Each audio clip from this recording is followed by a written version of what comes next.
आज बच्चों आप लोगों को परिमेयकरण गुणांक कैसे ज्ञात करते हैं, क्या होता है, इसके बारे में बताया जाएगा। आइए देखते हैं। परिमेयकरण गुणांक, जब दो अपरिमेय संख्याओं का गुणनफल एक परिमेय संख्या होता है तो प्रत्येक अपरिमेय संख्या दूसरी अपरिमेय संख्या का परिमेयकरण गुणांक कहलाती है। अर्थात यदि दो अपरिमेय संख्याओं का गुणा किया जाए और वो परिमेय संख्या हो जाए तो पहली दूसरी अपरिमेय संख्या का परिमेयकरण गुणांक होगा और दूसरी पहली संख्या का परिमेयकरण गुणांक होगा।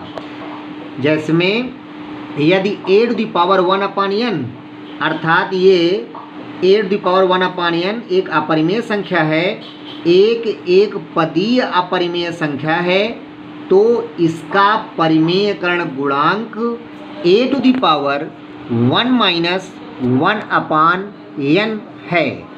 1 - 1/n इसलिए है क्योंकि इसमें ऐसी संख्या से गुणा करें जिससे ये अपरिमेय से परिमेय में व्यक्त हो जाए, उसके लिए a⁴ 1 - 1/n से गुणा किया जाएगा। क्यों गुणा किया जाएगा, आइए देखते हैं। इसका कारण है सिंस चूंकि a⁴ 1/n और a⁴ 1 - 1/n का गुणनफल आधार समान है, घातें जुड़ जाएंगी, पहले बताया भी गया था। तो यहाँ पर 1/n प्लस 1 - 1/n हो जाएगा, प्लस 1/n से 1/n माइनस घट जाएगा, घट कर हट जाएगा, a⁴ बचेगा। a⁴ क्या होता है, a होता है, अर्थात a है तो a क्या है, एक परिमेय संख्या है। इसलिए a⁴ 1/n में a⁴ 1 - 1/n से गुणा करने पर हमें एक परिमेय संख्या प्राप्त हो रही है। इसलिए a⁴ 1/n का परिमेयकरण गुणांक a⁴ 1 - 1/n होगा। अब इसी से संबंधित कुछ विशेष हैं। पहला नोट, a को सरलतम रूप में लेना चाहिए। जैसे यहाँ पर 4 की घात 1/5 अर्थात ये पेंटा√4 के परिमेयकरण गुणांक के लिए सर्वप्रथम इसे सरल रूप में परिवर्तित करेंगे। यहाँ पर 4 की घात 1/5 में 4 को यदि चाहें तो लिख सकते हैं 2 की घात 2, और ये 2 की घात 2 और होल द पावर कितना हो जाएगा, 1/5। एक सूत्र बताया गया था, 8m whole the power n बराबर 8m होता है। इसलिए 2 का 1/5 में गुणा हो जाएगा तो 2 की घात 2/5 प्राप्त हो जाएगा। अब इस 2 की घात 2/5 का परिमेयकरण गुणांक निकालें तो क्या हो जाएगा, परिमेयकरण गुणांक बराबर 2 की घात 1 से इस 2/5 को घटा दिया जाएगा। 1 से 2/5 को घटाएं तो 5 और इसके नीचे 1 लिख सकते हैं। 1 5 का एलसीएम 5 हो जाएगा और 1 पंचे 5, 5 - 5 एकम 5, 1 का 2 में गुणा करेंगे 2, अर्थात 5 - 2 3 हो जाएगा। कुल मिला करके 2 की घात 3/5 प्राप्त होगा। तो ये 2 की घात 3/5 ही इसका परिमेयकरण गुणांक हुआ। इसी में दूसरा नोट्स है, परिमेयकरण गुणांक में किसी संख्या की घात 1 से कम होनी चाहिए। जैसे √8 है तो 8 का यदि गुणनखंड करें तो हमें प्राप्त होगा 2 × 2 × 2, तो इस 2 में से 1 2 बाहर आ जाएगा और एक जो 2 बच रहा है उसको रूट के अंदर लिखेंगे, √2 हो जाएगा। तो ये 2√2 प्राप्त हुआ। यहाँ 2 एक परिमेय संख्या है और इसके साथ जो मल्टीप्लाई में √2 लिखा है, केवल ये √2 ही अपरिमेय संख्या है। अब हम √2 अर्थात 2 की घात 1/2 का परिमेयकरण गुणांक देखेंगे। जो परिमेय संख्या है उसका परिमेयकरण गुणांक नहीं निकालना है, केवल अपरिमेय संख्या का परिमेयकरण गुणांक निकालना है। इसलिए 2 की घात 1/2 का परिमेयकरण गुणांक बराबर हो जाएगा 2 की घात 1 माइनस 1/2। 1 से आधा घट जाएगा, आधा प्राप्त होगा। इसे हम √2 लिख सकते हैं। इस तरह से हमें √8 अर्थात 2√2 का परिमेयकरण गुणांक √2 प्राप्त हुआ। ये तो था केवल अपरिमेय संख्या का परिमेयकरण गुणांक। यदि हर का परिमेयकरण करना है तो उसको कैसे करते हैं?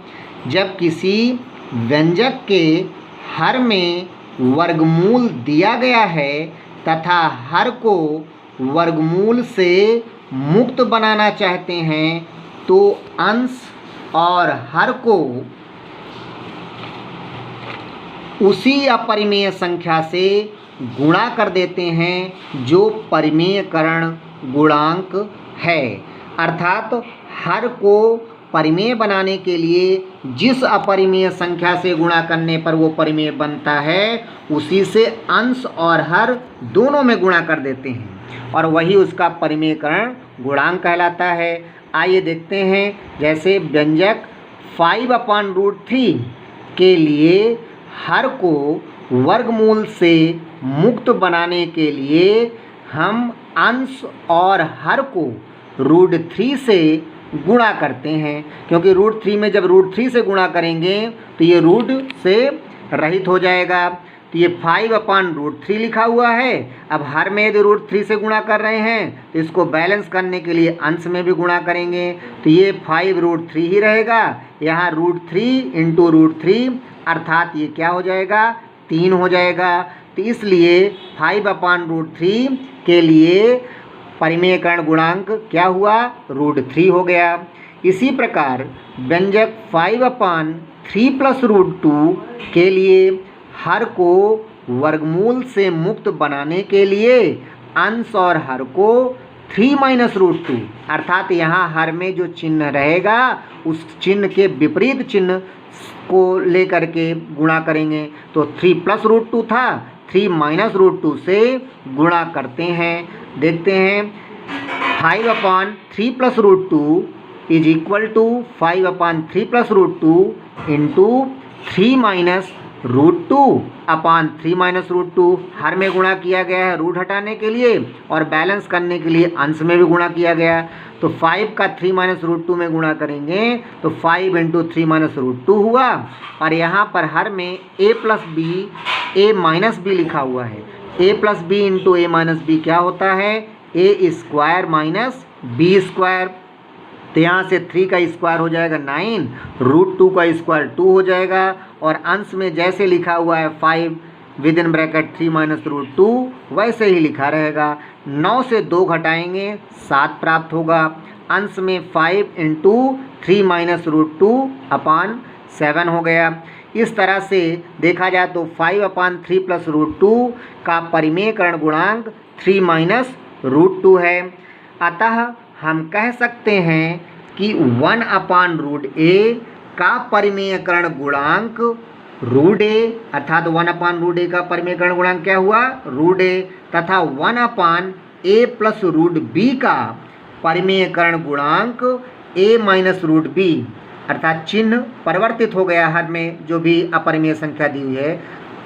परिमेयकरण गुणांक a - √b है। तो इस प्रकार से यहाँ a और b कुछ भी हो सकते हैं और किसी भी अपरिमेय संख्या का परिमेयकरण गुणांक ज्ञात कर सकते हैं।